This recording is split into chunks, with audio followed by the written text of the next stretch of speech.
Have you ever walked past a complete stranger and suddenly wondered what their life was like? Or walked into an empty school late at night and felt an eerie sense that something was missing? Maybe you've stared at a simple word for so long that it stopped looking real, or looked at an old photo of yourself and realized you barely recognized the person you used to be. These moments feel impossible to describe, but surprisingly many of them actually have names. Some come from psychology, others come from languages around the world. And once you learn them, you'll start noticing them everywhere. Let's start with one you've probably experienced before: déjà vu. It's that strange feeling that you've lived through the exact same moment before. The same room, the same conversation, the same movement. Scientists still don't fully understand why it happens.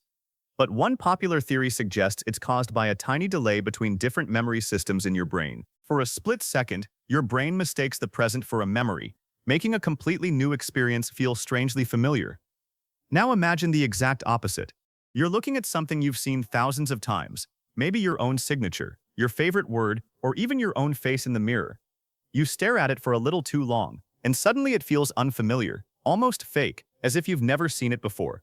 This phenomenon is called jamais vu. Instead of feeling something new is familiar, your brain temporarily loses its sense of familiarity with something you've known your entire life. One of the most beautiful emotions ever described is called sonder. Imagine sitting in traffic and glancing at the driver in the next car. To you, they're just another stranger. But in reality, they're living a life every bit as rich, complicated, and emotional as yours. They have dreams, fears, childhood memories, inside jokes, heartbreaks, ambitions, and people they love. You'll probably never know any of it. But realizing that every person around you is the main character of their own story is what sonder is all about. Now picture an empty shopping mall, a deserted school hallway, a silent airport. These places weren't designed to be empty. And when they are, something feels deeply unsettling. That eerie atmosphere has a name: kinopsia. It's the strange feeling you get when a place that's normally full of life suddenly becomes completely silent and abandoned. Have you ever looked someone directly in the eyes for just a little too long? At first it feels perfectly normal, but after a few seconds it becomes strangely intense, almost uncomfortable. You suddenly become aware of how vulnerable eye contact can feel. That emotion is called opia. It's the subtle sense of vulnerability created by making prolonged eye contact with another person. Here's another surprisingly common experience. You're sitting in complete silence when, all of a sudden, you notice your own heartbeat. Once you hear it, it's almost impossible to ignore.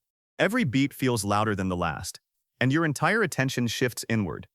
This heightened awareness of your own heartbeat is known as rubatosis. Now think about the feeling of walking into an old library or opening a dusty secondhand book. There's a particular smell, a certain quietness, and the strange awareness that thousands of people have held these pages before you.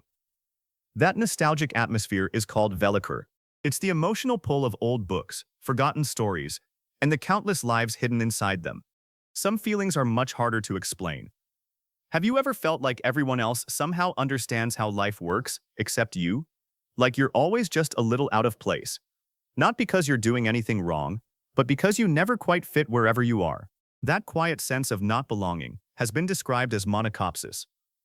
Then there's adrenitis, the frustration that it takes so long to truly know another person. Imagine meeting someone who could eventually become your closest friend, or even your soulmate. You realize that they'll only ever see tiny pieces of who you are at first, and it may take years before they understand the real you. That realization can feel strangely sad. One of the most emotional words on this list is inhuman. Imagine watching an old video of yourself as a child.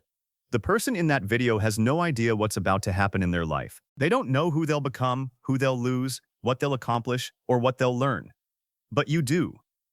Inhuman is the bittersweet feeling of wishing you could travel back in time just long enough to tell your younger self that everything is going to turn out the way it did. Another fascinating emotion is liberosis, the desire to care a little less. Most of us spend our lives worrying about work, money, relationships, or the future. But every once in a while, we wish we could simply let go of all that pressure and feel lighter, even if only for a moment. And finally, perhaps the strangest feeling of all, lachecism. Have you ever secretly wished something dramatic would happen? Not because you wanted anyone to get hurt, but because life felt completely stuck. A huge storm, a life-changing adventure. Anything that would force everything to change. That strange longing for a major disruption is known as lascism. The most fascinating part is that these emotions have probably existed for as long as humans have. People experienced them thousands of years before anyone gave them names. But once a feeling has a name, it suddenly becomes easier to recognize, easier to understand, and somehow a little less lonely. It reminds us that no matter how strange our emotions may seem, someone else has felt them too.